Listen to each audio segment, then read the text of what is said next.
रखा हुआ है पोहा इंदौरी। इंदौरी पोहा पसंद है आपको? बिल्कुल बिल्कुल, पोहे जलेबी और इंदौर एक दूसरे का मतलब पूरे विश्व में प्रसिद्ध है जी।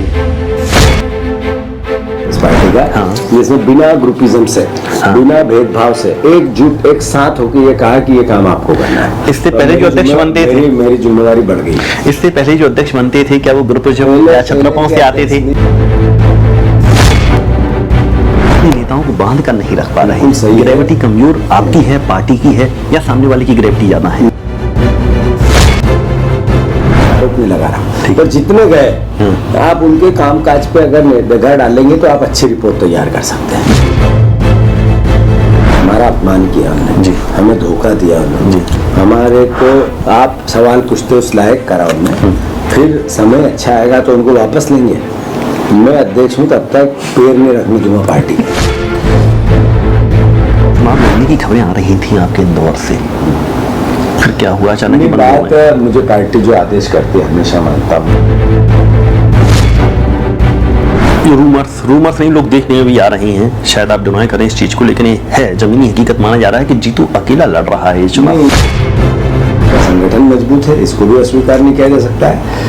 बीजेपी कई साल से सत्ता में है, इसको भी अस्वीकार नहीं किया जा सकता। मानते हैं कि कांग्रेस कम मीडिया फ्रेंडली है बनस्पत बीजेपी के। क्यों? आप और मेरी कितनी अच्छी दोस्ती है। एक दिन मीडिया का साथी ऐसा बोल दे जीतू पटवारी से उसका लाभ। जीतू जी, आपका स्वागत है पंजाब केसरी में। खूब ढेर सारी शुभकामनाएं। आज रामनवमी का दिन है। आज सुबह सुबह आए हैं मेरे घर पे, हम सब मिलके ये छोटा सा नाश्ता आपके लिए हमने सजाया है। खूब शुभकामनाओं के साथ पंजाब केसरी के दर्शकों को भी रामनवमी की ढेर सारी शुभकामनाएं। बाकी कैसा चल रहा है सब कुछ? अभी जिम से आए हैं जीतू पटवारी जी, जिम करके आए हैं तो रोज का काम है, एक्सरसाइज, साइकिलिंग, कुछ न कुछ ऐसा जो आपको इस भाग दौड़ भरी जिंदगी में, खासकर जब चुनाव बहुत तेज चल रहे हैं तब थोड़ा सहयोग करते हैं काम की गति बढ़ाने में, तो एक्सरसाइज बहुत ज़रूरी है। मैं सबसे अनुरोध करना चाहता हूँ 1 घंटा किसी भी परिस्थिति में, या योग हो, चाहे साइकिलिंग हो, चाहे दौड़ हो, चाहे वॉक हो, चाहे अलग अलग और भी हमारे भारतवर्ष की प्राचीन सभ्यता और परंपराएं, सबको करना चाहिए। मैं रामनवमी के इस अवसर पर आपसे आग्रह करता हूँ, अपने शरीर के लिए 45 मिनट 1 घंटे रोज दो, जरूरी है। इस हेक्टिक शेड्यूल में भी आप समय निकालते हैं और जो अपने शरीर की एक्सरसाइज के साथ साथ खाने पीने का भी विशेष ख्याल रखते हैं, तो हम देख रहे हैं कि बहुत सात्विक खाना रखा हुआ है। पोहा इंदौरी पोहा पसंद है आपको? बिल्कुल बिल्कुल, पोहे जलेबी और इंदौर एक दूसरे का मतलब पूरे विश्व में प्रसिद्ध है जी। और फ्रूट्स काफी यहाँ पर रखे हैं। ठीक है जी, तो हम सब मिलके खाते हैं। ठीक है। लोग ये शायद बहुत लंबे समय बाद पंजाब केसरी से आपका इंटरेक्शन है और दर्शकों के जहन में एक सवाल बना हुआ है। शायद एक लंबे समय से डिमांड जरूर की जा रही थी कि जीतू पटवारी को कमान मिले, और लेकिन जो घटनाक्रम हुआ था उसके बारे में जरूर हमारे दर्शक जानना चाहते हैं कि जीतू पटवारी अध्यक्ष कैसे बना। फिर अपने सवालों को आगे बढ़ाएंगे हम। बात ये है कि ये जिम्मेवारी जब मुझे दी तो नेचुरल स्वाभाविक है कि हम चुनाव बहुत बड़े मार्जिन से वीक कर गए थे पूरी पार्टी। ठीक है। तो ऐसे में जब लीडरशिप ने मुझसे 5 तारीख को इस अवसर पर बात की तो नेचुरल था, स्वाभाविक मेरा उत्तर था कि किसी भी जो चुनाव में विन हुआ है उस व्यक्ति के लिए ये कार्यभार हो तो ज़्यादा बेटर होगा। मैंने अपनी राय दी। यार ऐसे में उन्होंने मुझे फिर कहा तो स्वाभाविक था, पार्टी का जिम्मेवार कार्यकर्ता हूँ, तो मेरे को जो आदेश मिला वो किया। पर ये जरूर रहा इस पूरे घटनाक्रम में कि मैंने कहा एक बार कंसेस कर ले, सबसे बात कर ले, सबसे पूछ ले, जो चुनाव लड़े उनसे पूछ ले, सीनियर नेताओं से पूछ ले, हमारे जिले स्तर पर अध्यक्षों से बात कर ले। तो एक तरह से कंसेंसस बना और सर्वसम्मति से मुझे ये जिम्मेवारी मिली। ये पहला अध्यक्ष होगा कांग्रेस पार्टी का जिसमें बिना ग्रुपिज्म से, बिना भेदभाव से एकजुट एक साथ होकर ये कहा कि ये काम आपको करना है। इससे पहले जो अध्यक्ष बनते थे, मेरी जिम्मेवारी बढ़ गई। इससे पहले जो अध्यक्ष बनते थे क्या वो ग्रुपिज्म या छत्रपों से आते थे? नहीं, अलग अलग अध्यक्ष बने, अलग अलग समय की अलग अलग विधाएं हो सकती है, पर ये मेरे टाइम की है जी। ठीक है, थोड़ा आप चुनावी मामलों पे आ जाते हैं। शायद सबसे बड़ी चुनौती से आप जूझ रहे हैं। स्वाभाविक है, हर पार्टी बहुमत के लिए लड़ती है, कुछ बेस्ट के लिए लड़ती है, लेकिन इस वक्त जो आपकी प्रतिद्वंदी है वो 400 पार के लिए लड़ाई लड़ रही है। क्यों चाहिए 400 पार?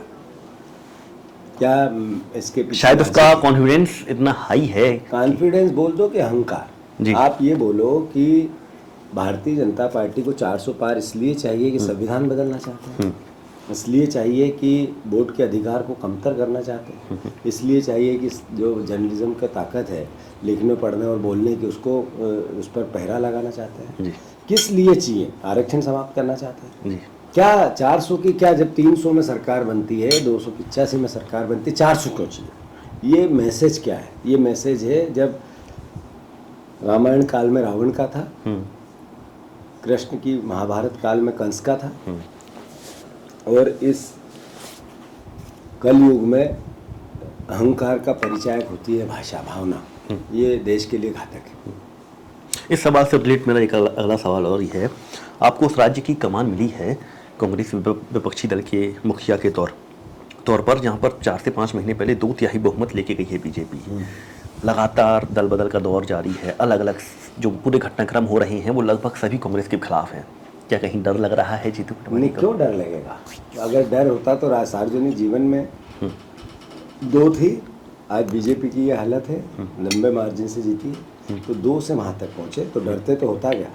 सार्वजनिक जीवन में हम कौन लोग हैं, किस विचार से आते हैं? हम आते हैं उस देश की उस राजनीतिक विधा और परंपरा और विरासत को लेके जिसने देश आज़ाद कराया, जिसने देश की उन्नति में शहादत दी। हम संविधान बचाने के लिए, शहादत देने के लिए आए हैं। हम वो लोग ही नहीं हैं जो डरें। डर के आगे जीत है, डरने का काम ही नहीं है। पहले अव्वल इस भावना को मैं आपको अवगत कराना इसलिए चाहता हूँ, सार्वजनिक जीवन जो प्रतिद्वंदी हमारे ही देश का है, हमारा ही परिवार का है, वो हमारा दुश्मन नहीं है, विरोधी है। दुश्मन और विरोधी में अंतर होता है।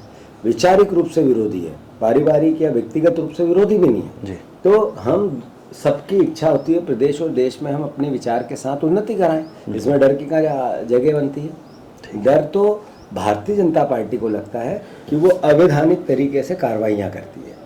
जो आपने कहा दल बदल क्यों कहा लोगों ने? इसलिए कि प्रशासन का, इसके बारे में हम आगे बात करेंगे। अभी तो कहने का अर्थ है जो अवैधानिक तरीके से सरकार का दुरुपयोग करते हैं वो डरे हुए हैं। हम तो विरोध में हैं, विपक्ष में हैं, दूसरी पटरी पे है, बीजेपी को अपनी बातें याद दिलाते हैं, लोकतंत्र की जो मर्यादा उसका भी ध्यान रखते हैं और करते रहेंगे। ठीक है, मैं जीतू पटवारी को लंबे समय से जानता हूँ। उस दौर से एक अक्खर स्वभाव का राजनेता माना जाता, मनमौजी स्वभाव का राजनेता माना जाता था, अभी भी माना जाता है, लेकिन अब अध्यक्ष बन गई हैं। काफी कुछ बदला हुआ नजर आ रहा है मुझे आपके बात यह है, पहले भी मैं विधान में था, थोड़ा अग्रेशन कम हुआ। एग्रेशन चूंकि व्यक्ति था, एक पॉलिटिकल वर्कर था। हाँ। आज मैं एक संस्था का चेयरमैन हूँ, अध्यक्ष हूँ, तो नेचुरल है आज मेरी व्यक्तिगत धारणा से पहले मेरे दल की धारणा का मुझे ध्यान रखना पड़ता है। उसमें स्वाभाविक रूप से जब मैं यूथ कांग्रेस का अध्यक्ष था तो एग्रेशन ज़्यादा था, अब मैं यहाँ हूँ प्रदेश कांग्रेस तो मैच्योरिटी ज़्यादा चाहिए। बिल्कुल, तो स्वाभाविक है, आना भी चाहिए, समय के साथ बदलाव भी चाहिए, उम्र के साथ बदलाव भी चाहिए, तो स्वाभाविक। फिर दूसरी समझ भी बढ़ती है, उम्र के साथ समझ भी बढ़ती है, इसको भी आप डिनाई नहीं कर सकते। अनुभव क्यों ताकतवर होता है, तो वो भी अपना काम करता है। तो मैं वैसा ही हूँ, विनर, हाथ जोड़ता हुआ, पैर छूता हुआ, अहंकार रहे, अपनी भावना को ईमानदारी से, अपने काम को ईमानदारी से करने वाला। बिल्कुल किसी भी प्रकार का कोई भी काम ऐसा जिससे मुझे शासन, प्रशासन या समाज से डरना पड़े, ऐसा नहीं करता हूँ। तो नेचुरली स्वाभाविक है। अहंकार रहित अध्यक्ष हो, लेकिन उसके बावजूद एक फेल्योर जुड़ गया है आपके साथ में। अपने नेताओं को बांध कर नहीं रख पा रहे। ग्रेविटी कमजोर आपकी है, पार्टी की है, या सामने वाले की ग्रेविटी ज़्यादा है? नहीं, बात यह है, अभी आपने कहा चुनाव हारे, हाँ। तो स्वाभाविक है अगर हमारा एक भी कार्य करता जाता है तो हमारे लिए दुख का विषय होता है, और मुझे दुख भी होता है। मैं उनको रोकने की कोशिश भी करता हूँ, बातें भी करता हूँ। फिर भी जिसको रेता का काम करना है तो रॉयल्टी की चोरी करना है, जेल से बचना है। जिसको क्रेशर का काम करना है, जिसको परिवहन का काम करना है, जिसको शराब का काम करना है, जिसको अलग अलग तरह के अवैध धंधों से अपना घर के परिवार का पालन पोषण करना है। मैं किसी पे व्यक्तिगत आरोप नहीं लगा रहा हूँ, पर जितने गए आप उनके काम काज पे अगर निगाह डालेंगे तो आप अच्छी रिपोर्ट तैयार कर सकते हैं। बिल्कुल, तो एक बात तो ये हो गई। दूसरी बात, जो लोग डरे हुए हैं, किसी न किसी प्रकार से प्रशासन के दबाव में है, वो विपक्ष में काम भी कैसे कर सकते हैं? कैसे कर सकते हैं? नहीं कर सकते हैं। इसलिए मैं समझता हूँ, मुझे बुरा लगता है ये जब बोलता हूँ कि बीजेपी को ऐसे लोग मुबारक हो। रही बात हमारी पार्टी की, जब चुनाव हो रहे थे विधानसभा के, 70 लोग 1,000 गाड़ियाँ लेके, हमने बाहर एक पंडाल लगाया था, रोज ज्वाइनिंग कराते थे, 20-20 हज़ार के हार लाते थे और पहनाते थे उनको, फिर भी हम हार गए। ऐसे आने जाने वालों से हार जीत का ताल्लुक नहीं है। एक सिंगल पॉइंट सवाल है, कई बड़े नेता आपके गए हैं जिनको पहचान रखते थे, शायद कांग्रेस की कभी पहचान हुआ करते थे, यस या नो में जवाब दीजिएगा। फर्ज कीजिए कांग्रेस अगर 4 दिन बाद पावर में आ जाती है तो उनकी वापसी, उनको तो फिर लगेगा कि 100% नहीं होगी। कभी वापसी नहीं होगी। अभी इस समय हमारा अपमान किया उन्होंने जी हमें धोखा दिया उन्होंने जी हमारे को आप सवाल पूछते उस लायक करा उन्होंने फिर समय अच्छा आएगा तो उनको वापस लेंगे। मैं अध्यक्ष हूँ तब तक पैर नहीं रखने दूंगा पार्टी के अंदर। ठीक है, अगला सवाल। तो जितने भी दल बदलने वाले लोग हैं सुन रहे हैं, जीतू पटवारी जी पैर नहीं रखने देंगे।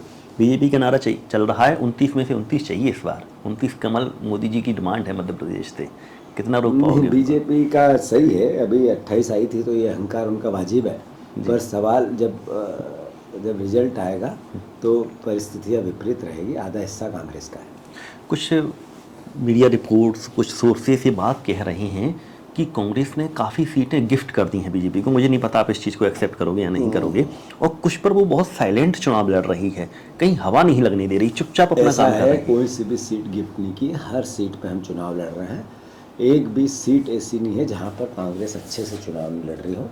मैं मानता हूँ आर्थिक संसाधन लेकिन कम कुछ है, आर्थिक संसाधन कम होने के बावजूद भी हमारे सारे प्रत्याशी डोर टू डोर बरोबरी से मैन टू मैन मुकाबला कर रहे हैं। मैं मानता हूँ, अभी मैं रोज 4 सभाएं लेता हूँ, डेली का काम है, और जब पब्लिक का रिस्पांस देखता हूँ बीजेपी को वोट क्यों दें, ये सवाल आज प्रदेश के सामने है, देश के सामने है। अभी 23 का चुनाव हुआ, उनने धान की बात की थी 3100 मोदी गारंटी थी, नहीं मिला। उन्होंने गेहूं की बात की थी 2700 रुपये, नहीं मिला। उन्होंने 3000 बहनों को बोला था, नहीं मिला। उन्होंने 450 का सिलेंडर बोला था, नहीं मिला। क्यों वोट दे बीजेपी को मध्य प्रदेश में? इससे पहले 14 में जावा, 14 में मोदी जी ने कहा था बहुत हुई महंगाई की मार, अब की बार मोदी सरकार जो राशन था उससे 5 गुना हो गया। फिर कहा था सबसे बहुत हुई बेरोजगारी की मार, अब की बार मोदी सरकार 84% बच्चे बेरोजगार।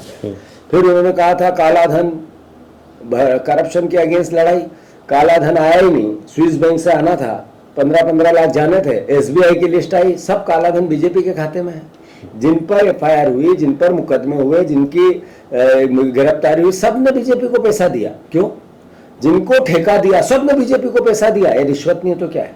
ये काला धन नहीं है तो क्या है? ये करप्शन नहीं है तो क्या है? अगर भारतीय जनता पार्टी ने, प्रधानमंत्री ने देश को विजन दिया कि हम करप्शन के अगेंस्ट, ये ट्रेलर है, ट्रेलर में क्या हुआ? 145 लोग जिन पर एफआईआर हुई, राजनीतिक कार्यकर्ता जिनको किसी न किसी मुकदमे में फंसे हुए हैं, वो 121 बीजेपी में चले गए, वॉशिंग मशीन में ढूंढ गए, करप्शन समाप्त। ये करप्शन के अगेंस्ट लड़ाई है। ये 2 आंखों से देश के प्रधानमंत्री क्यों देखते हैं? क्या कारण है कि शिवराज सिंह चौहान हमारे प्रदेश के मुख्यमंत्री है, उन पर अभी आज जब हम बात कर रहे हैं तब भारतीय जनता पार्टी की सरकार को उन पर मुकदमा चलाने की अनुमति देनी चाहिए। उन पर मुकदमे क्यों नहीं दे रही है? 165 प्रधानमंत्री को नहीं दिखते, रोज भाषण देते हैं कि 165 अधिकारी और बीजेपी के नेताओं पर मध्य प्रदेश में लोकायुक्त की जांच थी, उसमें से 60 उन्होंने वापस ले लिए। या तो लोकायुक्त गलत था या सरकार गलत थी। अभी जो बचे हुए उन पर अनुमति नहीं मिल रही है, कोर्ट बार बार बोलता है। ये करप्शन नहीं है? ये प्रधानमंत्री को नहीं, क्यों वोट दे? बताओ, आपके जिस घर में बच्चा बेरोजगार है, दोषी कौन है? जिस घर में महंगाई की यातना है, दोषी कौन है? जिस घर में आर्थिक हालात खराब हो गए, दोषी कौन है? एक भी एग्जाम ऐसे मध्य प्रदेश में हुई जिसमें धांधली ना हुई हो? बीजेपी को क्यों वोट देना चाहिए? सवाल ये। निश्चित तौर पर एक नया सवाल उन्होंने कर दिया है कि बीजेपी को आखिर 29 में से 29 सीटें क्यों जिताएं। आपके इस जवाब ने एक नए सवाल को जन्म दे दिया है। तमाम मुद्दे आपने गिनाए, लगभग 50 मुद्दे आपने गिना दिए। निश्चित तौर पर वो आम जनता के संग रिलेट करते हैं, लेकिन ऐसी क्या वजह है कि इसका इलेक्टोरल बेनिफिट, वोट वाला फायदा क्यों नहीं मिल पा रहा? अलग अलग समय पे अलग अलग कारण होते हैं जी। जब 14 के इलेक्शन हुए, लोग बदलाव चाहते थे, मोदी जी। एक सवाल और, उनका तंत्र मजबूत है, प्रचार तंत्र आपका कमजोर है। हाँ, पूरा उत्तर ईमानदारी से। हाँ, 14 के चुनाव हुए, मोदी जी पर भरोसा किया, देश ने एक बदलाव देखा। इन्होंने कहा कि जितना 60 साल में हम तरक्की की, उतनी हम 5 साल में करेंगे। मोदी जी को लोगों ने सारा, नेचुरल, स्वाभाविक, यही लोकतंत्र है। बिल्कुल। 14 के बाद 18 का चुनाव हुआ, जब पुलवामा पे हुआ, 19 का चुनाव। तो वो अन्ना हजारे, वो करप्शन, वो आंदोलन, वो बाबा रामदेव, वो महंगाई, वो बेरोजगारी, वो काला धन, उस पर बात ही नहीं हुई। बात काय पे हुई? पुलवामा, राष्ट्रभक्ति, सर्जिकल स्ट्राइक, देश, राष्ट्रवाद, इस पे बात। अभी चुनाव हुआ पिछला, जब 23 की बात कर रहे हैं विधानसभा का, जब लाडली बहना का फैक्टर हावी हो गया, ये हमारा फेलियर था। ठीक है। ये बीजेपी की अच्छा ही नहीं थी। बीजेपी ने ऐसा कुछ नहीं किया था कि उसने लोकतंत्र की हत्या की थी, विधायक खरीद फरोख्त की थी, विधायकों की मंडी लगाई थी। अगर ये बात हम माने कि इस बार की जो जीत हुई बीजेपी की, वो बीजेपी की जीत कम, कांग्रेस के हार ज्यादा है। तो ये सामूहिक हमारी हार थी, और ये प्रदेश को भी इस बात की, आप जर्नलिज्म को भी इस बात की भावना है। तो जरूर बीजेपी जीती, जो जीता वो सिकंदर, पर हम विपक्ष में हैं। उस पटरी पर जब हमें बात करनी पड़ती है, पार्टी को आगे सत्ता में लाए ऐसी बनानी हमारी जिम्मेवारी है, बनाएंगे। 4 साल एक ही काम है, वो अलग कहानी, पर जो अल्टीमेटली है हमारा विपक्ष का दायित्व हम निभाएंगे। एक छोटी सी टिप्पणी यहाँ पे लूंगा, छोटी सी, ज़्यादा समय नहीं देखते हुए। आपने कहा लाडली बहना की वजह से सरकार बनी, लाडली बहना शिवराज सिंह चौहान लाए, शिवराज सिंह चौहान को एक साइड कर दिया गया, इस पर जीतू पटवारी क्या कहेंगे? बात में उनके प्रति मेरी सिंपैथी है। अगर मोहन यादव और शिवराज सिंह चौहान जी में और मोहन यादव जी में अगर कंपैरिजन किया जाए अच्छा मुख्यमंत्री को, तो शिवराज जी थे। बेशक इसको नज़रअंदाज नहीं किया जा सकता। इसका क्यों कारण है? इसका उनके चेहरे पे चुनाव हुआ, उनने 200 से ज़्यादा सभाएं की, उनने लाडली बहना स्कीम लेके आए। विधायक जो हम एकदम क्वेश हुई कांग्रेस पार्टी इस पूरे मुद्दे को लेके हुई। मोदी की गारंटी टोटल किसानों को देने की बात थी, या महंगाई पे थी, या जो भी थी, वो इशू रेस किसके चेहरे पे हुए थे? अभी मुख्यमंत्री बनने के लिए सारे विधायक एक जगह जमघट के इकट्ठा हुआ, एक पर्ची निकली और कहा मोहन यादव मुख्यमंत्री, पीछे की लाइन में बैठे थे। तो न ये विधायकों के नेता थे, न जनता के नेता थे, ये मोदी के नेता है, मोदी ने इनको भेजा है। तो अल्टीमेटली प्रदेश बन कैसा रहा है? आज एक भी वादा मोदी गारंटी पूरी नहीं हुई, एक भी जो करप्शन का आलम सर चढ़ के बोल रहा है। कर्ज 20,000 करोड़ रुपए मोहन भैया आए जब से ले लिया। जितना क्राइम हो रहा है, क्राइम इस प्रदेश में आज तक 30 साल के इतिहास में शिवराज सिंह चौहान के 18 साल के कार्यकाल से टोटल का आकलन कर ले तो अब ज्यादा है। तो ये मापदंड होते हैं। मैंने जैसा कहा वो हमारे विरोधी है, दुश्मन नहीं है। मोहन यादव भी हमारे विरोधी है, पर हमारे प्रदेश के, हमारे मुख्यमंत्री है, हमारे ही परिवार के हैं। कोई उनके लिए नकारात्मक भावना या भाषण हो ये जरूरी नहीं, पर एज ए मुख्यमंत्री वो फेल है। ठीक है, अगला सवाल रखते हैं। अभी आपने बात की थी, वापस लौट के आती हैं चर्चा पर, कि बीजेपी को आप 29 में से 29 जीतने में काफ़ी दम लगा देंगे, जोर लगा देंगे, काफ़ी सीटों पे आपकी बहुत अच्छी तैयारी है। फर्ज कीजिए अगर ऐसा नहीं होता है तो निश्चित तौर पर आपकी काबिलियत पर सवाल खड़े होंगे। क्या उस सवालों के लिए तैयार देखो, राजनीति में श्रेय भी मिलते हैं और जस भी मिलते हैं, अबजस भी मिलते हैं। ठीक है। अगर इसको हम नकारेंगे तो फिर तो हम पॉलिटिक्स में सार्वजनिक जीवन जीने लायक नहीं। जी, सार्वजनिक जीवन में चुनौतियां आती है, या तो पार करो या फेल्यूर स्वीकार करो, जो परिस्थिति में निपटेंगे। क्या आप इस बात से इत्तेफाक रखते हैं कि मध्य प्रदेश कांग्रेस को एक बहुत बड़े रिस्टोरेशन की नीड है? 100%। एक नई और युवा पार्टी, नई सोच की पार्टी, नए संगठन की पार्टी, हर घर में कांग्रेस मिले, इस दौर की पार्टी। अगले 4 साल इसी के लिए डेडिकेशन? नहीं, अगले 4 साल ज्यादा हो जाएंगे। अच्छा, 1-1.5 साल में इस तरह का वातावरण बनाएंगे। 1.5 से 2 साल में? क्योंकि मुझे अभी 3 महीने हुए हैं और दूसरी चुनौतियां चुनाव निश्चित तौर पर अभी राहुल जी की यात्रा भी, जो संगठन के जो बदलाव है वो आप करेंगे। लोकसभा चुनाव लड़ने की खबरें आ रही थी आपके इंदौर से, फिर क्या हुआ अचानक ही? बात मुझे पार्टी जो आदेश करती है हमेशा मानता हूँ मैं। कभी भी मैंने ना एक भी पूरी जिंदगी में मेरे लिए सुकून का ये सोच है, विचार है कि मैं पार्टी के एक भी भावना के विपरीत आज तक नहीं गया। अच्छा। ये मेरे लिए भाग्य सौभाग्य की बात है। ठीक है। अभी पार्टी कहती तो 100% लड़ता। पार्टी ने जो निर्णय लिया है वो मुझे सहमत है। इस चुनाव में ये रूमर्स नहीं, लोग देखने में भी आ रहे हैं, शायद आप डिनाई करें इस चीज़ को, लेकिन ये है, जमीनी हकीकत माना जा रहा है कि जीतू अकेला लड़ रहा है इस चुनाव। इस बात का कुछ अखबारों में भी देखा मैंने। इसको अस्वीकार नहीं किया जा सकता। पर कैसे बताते हैं ये बात? कमलनाथ जी खुद अपना चुनाव लड़ रहे हैं। मैं कमलनाथ जी, नकुलनाथ जी का फॉर्म भरवाने गया। दिग्विजय सिंह जी का कल उनने नामांकन भरा, उसमें उनके बच्चे को भी वो लेके नहीं गए। उमंग सिंगार जी और कल में कैंपेनिंग में साथ थे।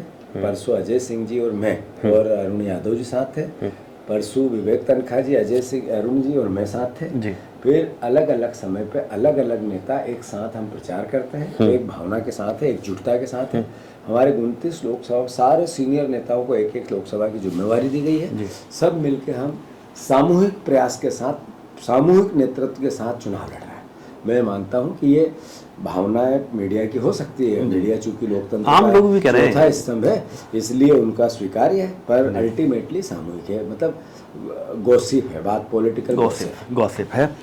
बीजेपी से मुकाबला है आपका 2 दशकों से सत्ता में, मध्य प्रदेश उसकी नर्सरी कहा जाता है, मतलब बहुत मजबूत राज्य माना जाता है। आपको नहीं लगता कि जीतू पटवारी के कंधों पर कुछ बड़ी चुनौती है? चुनौती बड़ी है, अस्वीकार नहीं किया। बीजेपी का संगठन मजबूत है, इसको भी अस्वीकार नहीं किया जा सकता है।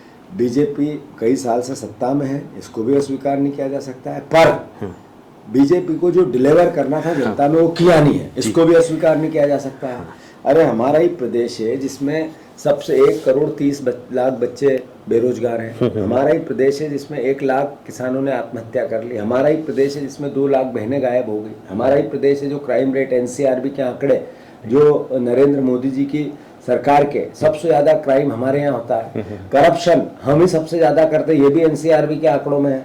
सबसे ज्यादा कर 4 लाख करोड़ का हमने ही लिया, ये भी एनसीआरबी के आंकड़ों में है, ये लिखित में है, कोई आरोप प्रत्यारोप नहीं है।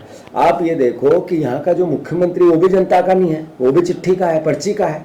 आप ये देखो किस स्केल पे बीजेपी ने जनता को डिलीवर किया। संगठन मजबूत हो सकता है, ताकत हो सकती है, पैसा हो सकता है, सत्ता हो सकती है, पर पब्लिक को क्या फायदा हुआ? ये हमारे पास भी हथियार है। लास्ट के 1-2 सवाल और एक गॉसिप के बारे में बात करूंगा, बहुत प्रभावी तौर पर इस समय चल रही है, मुझे नहीं पता आप तक पहुंची कि नहीं पहुंची।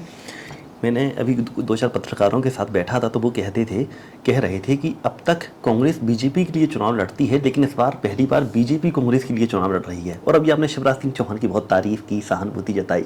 सेटिंग वेटिंग तो नहीं होगी जीतू पटवारी और शिवराज सिंह की? मेरी सेटिंग और जीतू पटवारी का दूर दूर तक नाता नहीं है।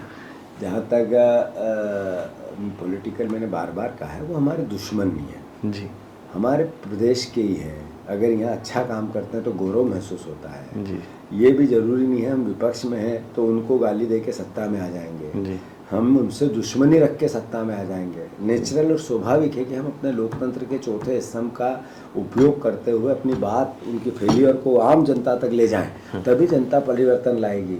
तो हम नफरत करके परिवर्तन नहीं ला सकते। हम, हमारे नेता ने कहा है मोहब्बत की दुकान नफरत के बाजार में, हम वो लोग हैं, महात्मा गांधी महावीर को मानने वाले लोग हैं, इंसानियत को अपनाने वाले लोग हैं। हिंदू मुस्लिम सिख ईसाई आपस में है भाई भाई, हम नफरत वाले हैं ही नहीं। भले बीजेपी वाले हैं तब भी हम उनके पॉलिटिकल विरोधी है, दुश्मन नहीं। अंत सवाल, आपने अभी मीडिया के चौथे स्तंभ का जिक्र किया।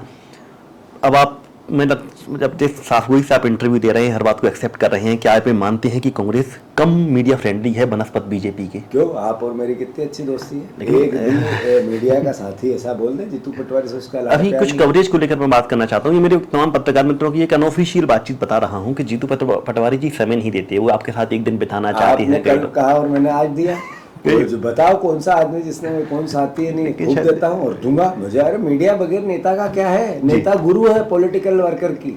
मीडिया हमेशा उसकी अच्छी बातें बताएगी तब भी पब्लिक में इम्पैक्ट पड़ेगा, बुरी बताएगी तो उस पर खुद पे इम्पैक्ट पड़ेगा कि वो सुधार करे। इसमें पत्रकारों की शिकायत थी कुछ। मीडिया एक व्यक्ति के लिए, एक नेता के लिए, राजनीतिक कार्यकर्ता के लिए गुरु की भूमिका में होती है, ठीक है, सिखाने वाले की भूमिका में। जब उसको क्रिटिसाइज करती है उस पॉलिटिकल वर्कर को, उसकी नीतियों को, उसकी कार्यशैली को, तो उसको अवसर देती है कि सुधार करो।